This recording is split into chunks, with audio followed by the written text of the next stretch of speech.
And for context, we're joined by a business and social policy analyst, and that's Kenneth Ikenwa.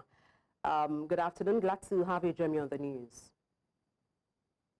Good evening. Thanks for having me on. All right. Let me kick off by asking what you think or what sectors you feel may be impacted by this visit of the Indian Prime Minister. All right, it's important that we highlight such a meeting, and its strategic nature is good for the image of Nigeria. Much more than that, it should help us reposition our thinking. India shares the same colonial history with Nigeria and got her independence some 13 years before Nigeria. We also share some history in terms of market size. India presently is the largest populated country in the world, and Nigeria is the largest populated country in Africa. India stands as #1, and Nigeria stands as the 5th. So in terms of collaboration, the advances that the Indian nation has made in the last 30 to 40 years will be beneficial to Nigeria if we collaborate and try to sync ideas in the major sectors of manufacturing, law enforcement, and intelligence sectors, and the information and technology sector, where India has done extremely well. And very recently, we can also benefit from the digital economic sector, where India is doing very well. So in these areas, India seems to be a leader in technology, and Nigeria seems to be leapfrogging. I believe that with collaborations in these different sectors, we can become one of the nations that could be termed as the catch-up nations. Now, it's very possible. This is a good one. Now, talking about sector, I mean, how will the increased trade and also investment between India and Nigeria, for instance, impact the Nigerian economy? All right, when you look at the balance of payments of Nigeria, it's usually in the deficit. And India, for now, has a lot of investment. There's a history of Indian families and Indian businessmen and investors that have been in Nigeria since the 1940s. I don't want to mention names. And a lot of Indian citizens were born in Nigeria, carry Nigerian passports and citizenship with a lot of dignity and a lot of pride. So if we can facilitate trade relations with them, it will expand and improve our alignment, reduce our trade deficit, and would have alternative ways and alternative markets, new market development, new market penetrations, where Nigerians can actually carry their goods into, and when Indians can actually also bring their goods down to Nigeria. So both countries could take advantage of their market size, which is quite large, which is a dominant economic feature. And when this trade increases, it means that we'll have more exchange, more foreign exchange coming in from India, and we can also take advantage of that to boost our technological level of advancement, share ideas, share knowledge, and this over time would amount to logical incremental benefits for Nigeria, either in the short term or in the long term. But there must be prospects that must not be ignored. India is the 5th largest economy in the world. India is the 3rd largest economy by GDP, PPP, which is purchasing power parity. And such a country cannot be neglected when another country like ours, which is a low middle income country, is trying to build its economic trajectory at these very challenging, turbulent times. Talking about trade, just to reference figures from the Consulate General of India, which shows that Nigeria is India's trading partner in Africa.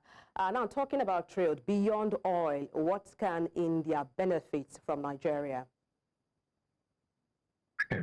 That's a tricky one. That could be said to be a paradox. But there's so much that India can actually benefit from Nigeria.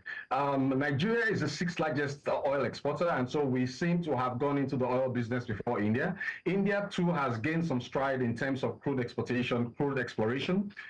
If we decide to collaborate in that area, India will have a lot to benefit from Nigeria. Most importantly, too, we could have a lot of technical aid exchange, where we have researchers coming in from India, and a lot of researchers from Nigeria too that will benefit the Indian subcontinent can also, be allowed to go on exchange programs from Nigeria, and that would add a lot of value in terms of development of foreign exchange, of intellectual exchange, knowledge exchange for India. So it's a mutual benefit. I believe it's a relationship that can be healthy. I don't see any exploitation or any unnecessary neo-colonial tendencies coming from this kind of relationship. It is one, especially when you begin to see the role that India is playing in the new emerging economic bloc, which is known as BRICS. and which I think Nigeria is a little bit flirting with here and there, it could go a long way in positioning Nigeria and repositioning Nigeria on the economic arm of the world, and this could be the entire benefit of Nigeria. Let's widen the conversation a bit, Mr. Ikenwa. Let's talk about regional security and how that would, play out when it comes to this visit by the Indian Prime Minister. Do you see this impacting strengthened security cooperation in any way between Nigeria and India, and how that, of course, translates to impact regional security, most especially in West Africa and the Gulf of Guinea? Well, my knowledge of military international relations of Nigeria and Nigeria's foreign policy shows that Nigeria has had a long-term military relationship with India. And we've seen a lot of Indian military personnel coming down to Nigerian War College for their senior div courses. We call them the senior div courses in the military. And we've also seen a lot of Nigerians that go on exchange programs. We've also seen exchange programs between Nigerian seafarers and those coming in from India to also learn. So in the area of cooperation, and when it comes to fighting insurgency, it's important to note that just like Nigeria, India has that challenge with some degree of internal insurgency and some degree of internal insurrection within India itself. So that cooperation will definitely will beneficiate Nigeria a great deal if it is taken deeper. It will mean that we can have exchange. Don't forget that India is also a nuclear power. I'm not advocating that we should start considering developing nuclear technology, but the level of military advancement that India has can be of benefit to Nigeria. We could easily get weapons from Nigeria to fight terrorism, to fight insurgency, to fight internal insurrection, and we could exchange intelligence. So in terms of strengthening regional security, this partnership will be of immense benefit to Nigeria, and it would just improve our learning curve experiences, and the military exchange would, in the long run, be of benefit to Nigeria. So I see great prospects coming from this area, and I think Nigeria should dig deep into this,